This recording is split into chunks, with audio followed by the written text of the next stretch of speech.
नमस्कार। मैं हूं आलोक वर्मा और आज किस्सा एक ऐसे गर्लफ्रेंड की, एक गैंगस्टर के गर्लफ्रेंड की, एक ऐसे गर्लफ्रेंड की जो कभी अपने बॉयफ्रेंड से मिली ही नहीं। जी हां, आज किस्सा एक ऐसे ही गर्लफ्रेंड की है जो कभी अपने बॉयफ्रेंड से मिली नहीं, लेकिन उसका बॉयफ्रेंड एक बहुत बड़ा गैंगस्टर है।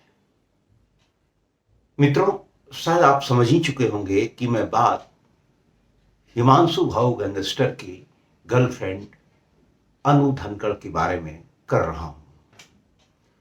और किस्सा कहने मुझे बहुत तरीके से नहीं आता, इसलिए मेरे ढंग पे, मेरे स्टाइल पे न जाकर के मेरी बातों को सुनिएगा, क्योंकि आपने जो अखबारों में, टीवी में या वीडियो में देखा होगा अनु धनखड़ के बारे में, उसमें ये बातें नहीं बताई गई होंगी। मैं गारंटी के साथ कह सकता हूं जो मैं आपको बताने जा रहा हूं।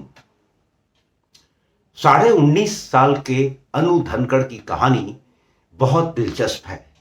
कैसे बनी वो हिमांशु भाऊ की गर्लफ्रेंड, यह जानना भी काफी दिलचस्प है। और कैसे वह क्राइम करती थी, यह जानना भी काफी दिलचस्प होगा। उम्मीद है वीडियो को न केवल लाइक करेंगे बल्कि मेरे इस चैनल को सब्सक्राइब भी करेंगे। मित्रों, अनु धनखड़ के पिता नहीं हैं, मां उसकी हाउसवाइफ है और उसका एक भाई दिल्ली पुलिस में है, जबकि दूसरा भाई गांव में किसानी करता है। अनु ने अपने घर रोहतक से ही पढ़ाई लिखाई की, लेकिन आप जो अखबारों में या वीडियो में देख रहे हैं कि उसने साइकोलॉजी से ग्रेजुएशन किया है, यह बात गलत है। दरअसल अनु धनखड़ फर्स्ट ईयर तो उसने किया, सेकेंड ईयर में जब थी तो वह घर छोड़कर भाग गई थी। और उसके पहले ही उसकी दोस्ती हिमांशु भाऊ से हो गई थी। दोस्ती अनु धनखड़ की हिमांशु से बेशक हो गई हो, लेकिन ये दोनों कभी फिजिकली नहीं मिले।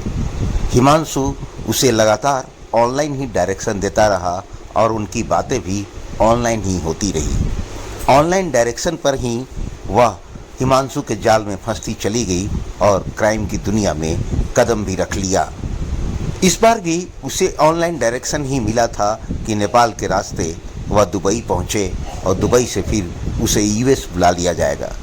ऑनलाइन माध्यम से ही उसे जनवरी में मिठाई की दुकान पर रंगदारी के लिए फायरिंग करवाने का निर्देश मिला था और बर्गर किंग में अमन को हनी ट्रैप में फंसाकर ले जाने का निर्देश भी ऑनलाइन ही था।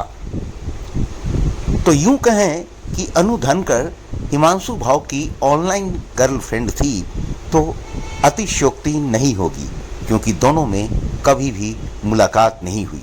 वो दोनों ऑनलाइन ही बातें करते थे, ऑनलाइन ही दुनिया और भविष्य के सपने संजोते थे।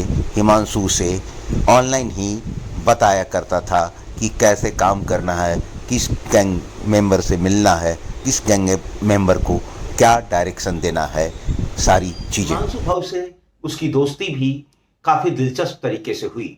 दरअसल अनु धनखड़ भी आजकल की लड़कियों या आजकल के युवाओं की तरह सोशल मीडिया का एडिक्ट है, यानी उसे बुरी तरह सोशल मीडिया की आदत है।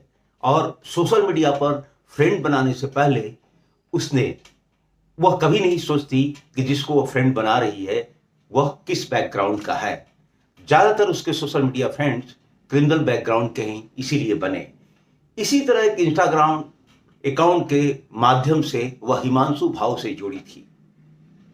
दोनों में दोस्ती हुई और फिर दोनों में दोस्ती गहरी होती चली गई और इतनी गहरी होती चली गई कि अनु हिमांशु के कहने पर वो सब कुछ करने लगी जो एक भले घर की लड़की करने की सोचती भी नहीं। अनु धनखड़ ने क्राइम की दुनिया में कदम रखा और इसी साल जनवरी 2024 में सबसे पहले एक मिठाई वाले के घर उसने फायरिंग करवाई, जो हिमांशु के निर्देश पर हुआ था, हिमांशु के डायरेक्शन में हुआ था और कई करोड़ रुपए की रंगदारी मांगी गई थी।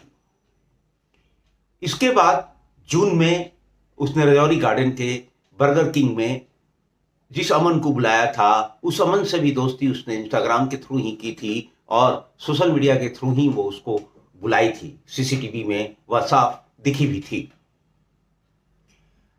जानने वाले बताते हैं कि अनु धनखड़ सोशल मीडिया की इतनी बड़ी एडिक्ट है कि वह बिना सोशल मीडिया के रह ही नहीं पाती।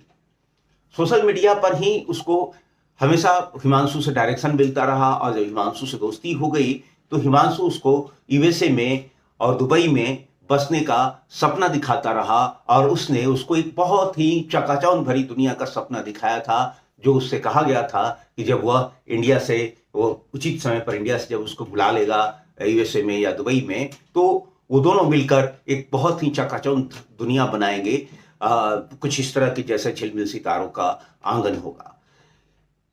मित्रों, इसी लालच में हिमांशु के इतने करीब आ गई अनु कि वह क्राइम की दुनिया में उसने कदम रख दिया और रजौरी गार्डन मर्डर के बाद दिल्ली पुलिस ने जिस तरह उस पर शिकंजा कसा, वो इधर उधर बस से भागती रही और आखिरी में 4 महीने जो राजस्थान के पीजी हॉस्टल में रही, तो हिमांशु भाव उसे लगातार पैसे भेजता रहा। इसके पहले भी हिमांशु ने उसे पैसा काफी भेजा है और वो एक ऑनलाइन माध्यम से उसको पैसे भेजा करता था, ऐसा कि पूछताछ में पता चला है। और इसी माध्यम से उसने इस बार भी पैसा भेजा था और उसको कहा था कि नेपाल के रास्ते दुबई की एक टिकट उसको दी गई थी, जो हिमांशु भाव के गैंग मेंबरों ने उसको दिया था और इस टिकट के थ्रू ही वो नेपाल से दुबई जाने वाली थी और दुबई से फिर उसको बताया गया था कि उसे यूएस अमेरिका बुला लिया जाएगा। लेकिन उसके पहले ही दिल्ली पुलिस के स्पेशल सेल ने उसे लखीमपुर खीरी से दबोच लिया।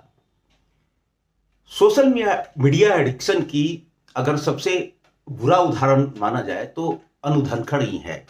जिस तरह से अनु ने सोशल मीडिया को अपना एडिक्शन बनाया, उसकी लत पड़ी उसको, उसी में वह हिमांशु के करीब भी आई और हिमांशु उसको लगातार डायरेक्शन देता रहा। हिमांशु की गर्लफ्रेंड अनु बहुत बड़ी सोशल मीडिया स्टार बनना चाहती थी और यही लालच हिमांशु भी उसे देता था।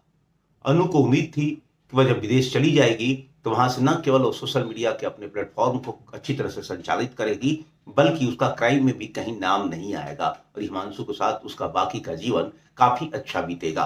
क्योंकि वो शुरू से अपने घर की बात नहीं मानती थी, अपने पिता की बात नहीं मानती थी, अपने भाइयों की बात नहीं मानती थी, अपनी माँ की बात नहीं मानती थी। और यही वजह है कि घर वालों के विरोध और उन सब की परवाह न कर वह घर छोड़कर भागी और भागी तो बस भागती रही और उसको ठिकाना कहाँ मिला जहां वह रुकी, वह जेल था, दिल्ली पुलिस के स्पेशल सेल का शिकंजा था। फिर नई जानकारी के साथ हाजिर होऊंगा, तब तक के लिए नमस्कार।